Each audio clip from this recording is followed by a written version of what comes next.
Welcome to back my channel grow up Shaan viewers. আমি শাহাদাত আজকে আপনাদের সাথে discussion marketing and management strategic followed by a Bangladeshi company. আজকে আমরা এই টপিকস নিয়ে ডিসকাশন করব। চলুন শুরু করা যাক। শুরুতে জানবো যে মার্কেটিং শব্দটি আসলে কোথা থেকে আসলো। মার্কেটিং শব্দটি ল্যাটিন শব্দ মার্কেটাস থেকে মার্কেট এবং মার্কেটিং শব্দের উৎপত্তি। বাজারজাতকরণ হলো এমন একটি প্রক্রিয়া যার মাধ্যমে কোম্পানিগুলো ক্রেতাদের জন্য অ্যাকচুয়ালি বিনিময় তৈরি করে এবং ভ্যালু তৈরি। মার্কেটিং এর পরিধি অ্যাকচুয়ালি অনেক বড়। যদি বলি সেলস আমরা অনেকে মনে করি মার্কেটিং মানে হচ্ছে সেলস। সেলকে আমরা অনেকে মার্কেটিং মনে করি, মানে বিক্রয় ব্যবস্থাপনাই হচ্ছে মার্কেটিং। অ্যাকচুয়ালি ঠিক তা নয়। আমরা যদি সেলকে একটা বরফের টুকরা বলি, তাহলে মার্কেটিংকে আমরা বলতে পারি বরফের পাহাড়। অর্থাৎ মার্কেটিং এর পরিধি এবং কার্যক্রম ব্যাপকভাবে বিস্তৃত। ধরুন আমি একটা প্রোডাক্ট মার্কেটে বাজারজাত করব, বা একটা প্রোডাক্ট নিয়ে আমি কাজ করতে চাচ্ছি, বা ধরুন আমি লেদার ইন্ডাস্ট্রি নিয়ে কাজ করতে যাচ্ছি, একটা leather wallet, leather belt, leather যে কোনো একটা আইটেম হয়তো বা আমি বানাবো, এই ধরনের যে কোনো একটা আইটেম নিয়ে আমি কাজ করব, এই চিন্তা যখন আমার মাথায় আসলো, ঠিক তখন থেকেই অ্যাকচুয়ালি মার্কেটিং এর কার্যক্রম শুরু হয়। অর্থাৎ আপনি যখন কোনো একটা প্রোডাক্ট বাজারজাত করবেন, কোনো একটা প্রোডাক্ট নিয়ে আপনি থিঙ্কিং করবেন, ঠিক তখন থেকেই মার্কেটিং এর কার্যক্রম শুরু হয়। মার্কেটিং এর কার্যক্রম মেনলি 4টি পির উপর এস্টাবলিশ। অর্থাৎ 4টি পি কি? 4টি পি হচ্ছে product, price, place and promotion. টিপির উপর বেস করে অ্যাকচুয়ালি মার্কেটিং এর কার্যক্রম বিস্তৃত। আপনি মার্কেটিং করতে হলে অবশ্যই আপনার একটা প্রোডাক্ট থাকতে হবে। অনলাইন বেস যদি কাজ করেন, তাহলে যদি একটা কন্টেন্ট যদি আপনি মেক করেন, সেটা আপনার প্রোডাক্ট হতে পারে। যদি একটা ভিডিও মেক করেন, সেটা আপনার একটা প্রোডাক্ট হতে পারে। একটা লেদার গুডস আপনি মেক করলেন, সেটা একটা প্রোডাক্ট হতে পারে। এখন এই প্রোডাক্ট আপনি কোন প্লেসে সেল করবেন, বা কোন মার্কেট প্লেসে আপনি এটা নিয়ে কার্যক্রম করবেন, সেটি অবশ্যই সংযুক্ত থাকতে হবে। এবং একটা প্রাইস থাকতে হবে। আপনি যে প্রোডাক্টটা ক্রিয়েট করছেন, এই প্রোডাক্টটা অবশ্যই বিনিময় মূল্য থাকতে হবে। প্রমোশন, আপনাকে অবশ্যই এটার প্রমোশন করতে হবে, আপনাকে অবশ্যই বিজ্ঞাপন ব্যবস্থাপনা থাকতে হবে। এই 4টি পি যখন product, price, place and promotion যখন সংযুক্ত থাকবে, তখন এই মার্কেটিং এর কার্যক্রম অ্যাকচুয়ালি স্টার্ট হয়। এখন মার্কেটিং স্ট্র্যাটেজিক্স বলতে আসলে আমরা কি বুঝি? মার্কেটিং স্ট্র্যাটেজিকটা এই big business or small business, কিংবা ই কমার্স, কিংবা ইউটিউবিং, কিংবা অনলাইন শপ, কিংবা ব্লগিং, কিংবা অ্যাফিলিয়েট মার্কেটিং, কিংবা ম্যানুফ্যাকচারিং, কিংবা small shop, all of the business have actually একটা স্ট্র্যাটেজিক প্ল্যান মেনটেন করে তারা কাজ করতে হয়। প্রত্যেকটা বিজনেসেরই মনে রাখবেন একটা কিন্তু নির্দিষ্ট গোল থাকে। এই marketing strategic is to a business overall game plan for reaching prospective customers. It's marketing strategic contents company value proposition, কি brand messaging, data on target customer demographics and others. একটি কোম্পানির মার্কেটিং স্ট্র্যাটেজি মেক করার পূর্বে কিছু বিষয় বিবেচনা করতে হয়, এবং যেটা বিবেচনা না করলেই নয়। প্রত্যেকটা বিজনেসের মার্কেটিং স্ট্র্যাটেজি প্ল্যান মেক করার পূর্বে কিছু কৌশল, কিছু ফ্যাক্টরকে বিবেচনা করতে হয়। এই ফ্যাক্টরগুলো সম্পর্কে আজকে আমরা জানবো যে কিভাবে আমি একটা পারফেক্টলিভাবে মার্কেটিং স্ট্র্যাটেজি প্ল্যান মেক করব। আপনি যখন মার্কেটে কোনো একটা প্রোডাক্ট নিয়ে আসবেন, অবশ্যই ওই প্রোডাক্টটার একটা ব্র্যান্ড নেম থাকতে হবে, একটা নাম থাকতে হবে। আপনি কী নামে প্রোডাক্টটা নিয়ে আসবেন, এটার একটা পরিচিতি যদি কেউ জানতে চায়, বা আপনি যদি কাউকে ইন্ট্রোডিউস করতে চান, অবশ্যই ওই প্রোডাক্টটা একটা নাম দিতে হবে। আপনি যদি মার্কেটে কোনো একটা বিজনেস রান করতে চান, কিংবা আপনি যদি কোনো একটা প্রোডাক্ট লঞ্চ করতে চান, তাহলে কিন্তু সবার প্রথমে যে জিনিসটি করতে হবে সেটা হচ্ছে আপনাকে অবশ্যই একটা প্রোডাক্টের, আপনি যে ব্র্যান্ডটা ক্রিয়েট করবেন, সেটার একটা পারফেক্ট নাম সিলেকশন করতে হবে। এক্ষেত্রে আপনি চাইলে আপনার কোম্পানির সাথে ম্যাচ করে এ ধরনেরও একটা নাম সিলেকশন করতে পারেন, বা চাইলে আপনি নতুন কোনো নামও আপনি চাইলে সিলেকশন করতে পারেন। অর্থাৎ আপনি নতুন নামও সিলেকশন করতে পারছেন, আবার পাশাপাশি আপনি চাইলে একটা আপনার ব্র্যান্ডের, আপনার যে কোম্পানি নেম, ওই নামের সাথে ম্যাচ করেও কিন্তু আপনি একটা নাম সিলেকশন করতে পারছেন। কিন্তু আপনাকে অবশ্যই আপনার প্রোডাক্টের একটা পারফেক্ট নাম সিলেকশন করতে হবে। এটা হচ্ছে আমাদের নাম্বার 1 টপিক।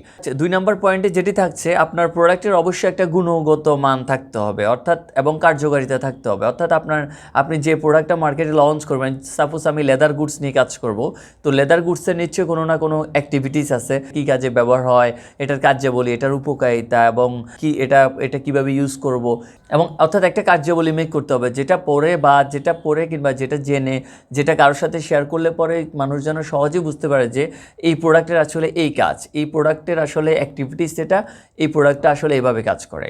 আপনি যে প্রোডাক্টটি লঞ্চ করবেন, এই প্রোডাক্টের অবশ্যই একটা গুণগত মানের পাশাপাশি 3 নম্বর যে সত্যটি, সেটি হচ্ছে যে অবশ্যই এটার একটা প্রাইসিং থাকতে হবে।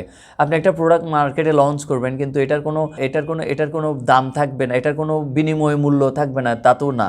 অবশ্যই এটা একটা প্রাইস আছে। আপনি অবশ্যই একটা প্রোডাক্ট মার্কেটে বাজারজাত করার আগে, মার্কেটিং কার্যক্রম শুরু করার আগে অবশ্যই আপনাকে এটার একটা প্রাইস নির্ধারণ করতে হবে যে আমার প্রোডাক্টের অ্যাকচুয়ালি বিনিময় মূল্য এটা, বা আমার প্রোডাক্টের দাম এটা, বা আমার প্রোডাক্টের এমআরপি অ্যাকচুয়ালি এটা। এবং 5 নাম্বার যে শর্ত সেটি হচ্ছে আপনি যে প্রাইস নির্ধারণ করবেন সেইখানেও কিন্তু আপনাকে একটা বিস্তৃত একটা প্ল্যান সেট করতে হবে। আপনি এটার পাইকারি দাম কত রাখবেন, খুচরা দাম কত রাখবেন, বা হোলসেল প্রাইস কত হবে, কিংবা এমআরপি প্রাইস কত হবে, বা আপনার এটা যদি ম্যানুফ্যাকচারিং পর্যায় থেকে যদি কেউ আপনার প্রোডাক্ট, কিংবা আপনার ফ্যাক্টরি থেকে যদি ম্যানুফ্যাকচারিং পর্যায়ে কেউ আপনার প্রোডাক্ট নিতে চায়, তাহলে তাদের ক্ষেত্রে প্রাইসিংটা আসলে কীরকম হবে, এই সংক্রান্ত কিন্তু ডিটেলস একটা প্ল্যান আপনার মধ্যে সেট করতে হবে। আমাদের 6 নাম্বার যে স্ট্র্যাটেজিক প্ল্যান সেটি হচ্ছে আপনি কোন জায়গায় প্রোডাক্টটি সেল করবেন সেটি নির্ধারণ করতে হবে। কোন মার্কেট প্লেস নিয়ে আপনি কাজ করবেন, আপনি কীভাবে বাজারজাত করবেন, এবং একই সাথে আপনি কোন লজিস্টিক সাপোর্টটা আপনি হেল্প নেবেন। সাপোজ আপনি কি নিজস্ব পরিবহনে পণ্য পরিবহন করবেন, নাকি আপনি হেল্প নেবেন, কিংবা কোনো ডেলিভারি সার্ভিস বা কুরিয়ার সার্ভিসের হেল্প আপনি নেবেন, বা কোন প্রসেসে আপনি আপনার প্রোডাক্ট অ্যাকচুয়ালি ডেলিভারি করবেন, সেটি অবশ্যই আগে থেকে আপনাকে প্ল্যানিং করতে হবে। এবং একই সাথে আপনি যদি গুদামজাত করেন তাহলে কোন গুদামজাতকরণ প্রক্রিয়া আপনি মেনটেন করবেন, সেখানে সিকিউরিটি মেনটেনটা ঠিক আছে কিনা, বা সেখানে আপনার পণ্যের গুণগত মান ঠিক থাকবে কিনা, এই বিষয়গুলো আপনাকে অবশ্যই সংযুক্ত রাখতে হবে আপনার প্ল্যানিংয়ে। আপনার অর্ডার প্রসেসিংটা কীভাবে হবে, এবং সেল ইন কেস হলে আপনি কীভাবে সেটা ব্যাকআপ দিবেন। সাপোজ আপনার হয়তো ইনভেন্টরিতে 1000 প্রোডাক্ট আছে, কিন্তু আপনার কাস্টমার ডিমান্ড 3000 প্রোডাক্ট, তাহলে আপনি কীভাবে সেটা রিকভারি করবেন, এই সংক্রান্ত একটা ডিটেলস প্ল্যান কিন্তু আপনার মধ্যে থাকতে হবে। সো ই কমার্স কিংবা ফ্যাক্টরি আপনি যাই লঞ্চ করেন না কেন, এই বিষয়টা আপনার মাথায় রাখতে হবে। আমাদের 7 নাম্বার যে টিপসটি সেটি হচ্ছে আপনি প্রত্যেকটা বিজনেস, দেখুন প্রত্যেকটা বিজনেসেরই কিন্তু কিছু ঝুঁকি থাকে, অর্থাৎ আপনি ঝুঁকি নাই এ ধরনের কোনো রিস্ক নাই, এ ধরনের কোনো বিজনেস কিন্তু নাই। ব্যবসায়ের খুব নির্ভরযোগ্য একটা বন্ধু হচ্ছে ঝুঁকি, অর্থাৎ আপনি যে বিজনেসই করেন না কেন অবশ্যই আপনার একটা রিস্ক থাকবে। আপনার বিজনেসে যদি বড় ধরনের কোনো ঝুঁকি আসে তাহলে আপনি সেটা কিভাবে আপনি সলভ করবেন, কি ঝুঁকি, কি রিস্ক ফ্যাক্টর থাকতে পারবে, কিভাবে আপনি হ্যান্ডেল করবেন, সেটি কিন্তু আগে থেকে আপনাকে ঠিক করতে। ব্যবসায় রিস্ক অ্যানালাইসিস কিংবা আপনি নতুন বিজনেসে রিস্ক অ্যানালাইসিস ফ্যাক্টরগুলো আসলে কি সেই সম্পর্কিত একটা কমপ্লিট টিউটোরিয়াল আমাদের গ্রোঅপশন চ্যানেল দেওয়া আছে, আপনি চাইলে সেটি দেখে নিতে পারেন। সেটি আমাদের 8 নাম্বার টিপসটি হচ্ছে আপনি যে প্রোডাক্টটি লঞ্চ করবেন সেটির প্রাইস নির্ধারণের ক্ষেত্রে, সেটা ডিজাইনিং, কনসেপ্ট, কালার, এভরিথিং নির্ধারণের ক্ষেত্রে আপনাকে অবশ্যই কাস্টমার ফ্লোটা, আপনি কাস্টমার ডিমান্ডটা অবশ্যই অ্যানালাইসিস করতে হবে। আপনাকে কাস্টমার রুচি, আপনি যে প্রোডাক্টটা ডিজাইন করবেন সেটা সম্পর্কে কাস্টমারের রুচির সাথে সেটা আসলে যায় কি না, আপনি যে লেভেলে কাস্টমারকে টার্গেট করছেন তাদের সাথে ওই ডিজাইনটা, ওই কালারটা আসলে যায় কি না, এগুলো বিবেচনা করে কিন্তু আপনাকে কাজ করতে হবে। এক্ষেত্রে যদি আপনি মনে করেন যে না আমি ডিজাইনিংয়ে এক্সপার্ট না, সেক্ষেত্রে আপনি একটা এজেন্সির হেল্প নিতে পারেন, যাতে করে আপনি পারফেক্ট ডিজাইনিংটা ডান হয়। তো সবসময় মনে রাখবেন অবশ্যই আপনার কাস্টমার সম্পর্কে একটা ভালো ধারণা থাকতে হবে, সবসময় আপনার কাস্টমারদের সম্পর্কে আপডেট জানতে হবে আপনাকে। আমাদের 8 নাম্বার টিপসটি হচ্ছে আপনি সবসময় নমনীয়ভাবে নিজেকে রিপ্রেজেন্ট করবেন। আপনার বিজনেস সম্পর্কে আপনার ওয়েবসাইটে কোনো মেসেজ দিবেন, কিংবা কোনো কন্টেন্ট আপলোড করবেন, কিংবা কোনো কাস্টমার রিপ্লাই দিবেন, কিংবা আপনি মোবাইল ফোন, আপনি কমিউনিকেশনের ক্ষেত্রে, কিংবা আপনার পোস্টারিংয়ের ক্ষেত্রে, কিংবা মেসেজ আদান প্রদানের ক্ষেত্রে, কিংবা আপনার প্রোডাক্ট ডিজাইনিংয়ের ক্ষেত্রে সবসময় চেষ্টা করবেন যে নমনীয়ভাবে কাস্টমার কাছে নিজেকে রিপ্রেজেন্ট করা। এতে করে কাস্টমার আপনাকে খুব পজিটিভলিভাবে রিসিভ করবে। এবং এখন তো সোশ্যাল মিডিয়া, এখন তো অনলাইন ব্র্যান্ডিংয়ের যুগ। সো আপনি সোশ্যাল মিডিয়াতে আপনার যে ক্যাম্পেইনগুলো ওগুলো এমনভাবে সেট আপ করবেন যাতে প্রত্যেকটা স্তরে, প্রত্যেকটা মিডিয়াতে আপনি যেন নমনীয়ভাবে আপনার বিজনেস সম্পর্কে মানুষ যেন মেসেজ, আর সেটি মাথায় রেখে আপনাকে কন্টেন্ট ডিজাইনিং করতে হবে। কন্টেন্ট ডিজাইনিং আপনি কিভাবে করবেন, কন্টেন্ট প্ল্যানিং কিভাবে করবেন, এই সম্পর্কিত একটা কমপ্লিট টিউটোরিয়াল আমাদের গ্রোঅপশন চ্যানেলে দেওয়া আছে, আপনি চাইলে সেটি দেখে নিতে পারেন। আমাদের 10 নাম্বার যে টিপসটি সেটি হচ্ছে কম্পিটিটর অ্যানালাইসিস। আপনি সবসময় আপনার কম্পিটিটরদের নিয়ে অ্যানালাইসিস করবেন, আপনার কম্পিটিটররা কীভাবে কাজ করে, এবং আপনি যে প্রাইসটা নির্ধারণ করছেন ওই প্রাইসের সপক্ষে আপনার যুক্তিগুলো কী, এবং আপনার কম্পিটিটরদের যে প্রাইজিং, সেই প্রাইজিংয়ের সাথে আপনার প্রাইজিংয়ে যদি অনেক বেশি গ্যাপ থাকে তাহলে ওই গ্যাপের কারণগুলো কি, এর সপক্ষে যুক্তিগুলো আপনাকে কিন্তু নোটেট করতে হবে, যাতে করে কোনো একটা কোশ্চেন যদি আপনার কোম্পানি সম্পর্কে, আপনার ব্র্যান্ড সম্পর্কে যদি আসে, সেটা যেন আপনি রিপ্লাই দিতে পারেন।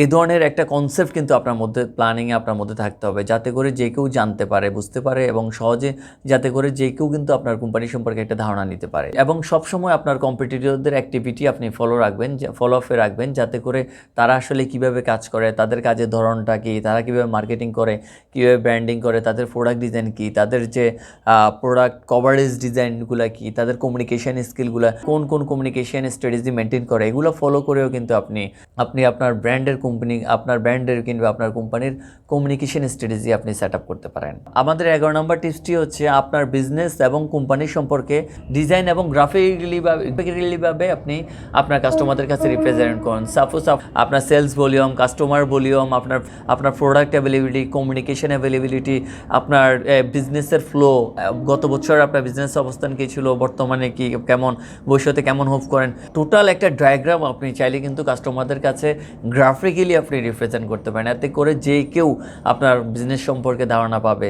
আপনার বিজনেসে যদি কেউ ইনভেস্ট করতে চায় সেক্ষেত্রে সে কিন্তু সহজে বুঝতে পারবে যে এই বিজনেসের আসলে গ্রোথটা কেমন। আমাদের 12 নম্বর টিপসটি হচ্ছে আপনি যদি কোনো বিজনেস রান করতে চান, কোনো বিজনেস স্টাবলিশ করতে চান বা কোনো ফ্যাক্টরি সেট আপ করতে চান, সেক্ষেত্রে আপনাকে সবার প্রথমে আপনাকে বাজেট একটা গুরুত্বপূর্ণ। সেই বাজেট আপনি যাই কিছু করেন না কেন, যে কোনো বিজনেস প্ল্যানিংয়ের ক্ষেত্রে বাজেট কিন্তু একটা গুরুত্বপূর্ণ ফ্যাক্টর। সেক্ষেত্রে আপনি আপনার কোম্পানির একটা বাজেটিং করতে পারেন। আপনার কোম্পানির বাজেট কেমন হবে এবং সেক্ষেত্রে রিস্ক অ্যানালাইসিসগুলো, রিস্ক ফ্যাক্টরগুলো কেমন হবে, এই সম্পর্কিত জেনে বুঝে কিন্তু আপনাকে একটা বাজেট প্ল্যানিং আপনাকে সেট আপ করতে হবে। তবে মনে রাখবেন বাজেট প্ল্যানিংটা আপনার কোম্পানির ব্র্যান্ডিংয়ের সাথে সম্পর্কিত, সো দ্যাট এটা খুবই ইম্পর্টেন্ট। আপনার কোম্পানি কতটা টেকসই হবে সেটা কিন্তু আপনার কোম্পানির বাজেট প্ল্যানিং দেখে যে কোনো ইনভেস্টর কিন্তু বুঝতে পারবে। কিংবা 13 নম্বর টিপস, আপনার কোম্পানির ব্র্যান্ডিং এবং ডকুমেন্টগুলো সেট আপ ঠিক রাখা। লাইক আপনার কোম্পানি ট্রেডমার্ক করা এবং এটা রিনিউ করা সবসময়, আপনার ট্রেড লাইসেন্স, আপনি যদি নিবন্ধিত কোম্পানি হয়ে থাকে, আরজিসি থেকে যদি আপনার কোম্পানি নিবন্ধিত হয়ে থাকে, তাহলে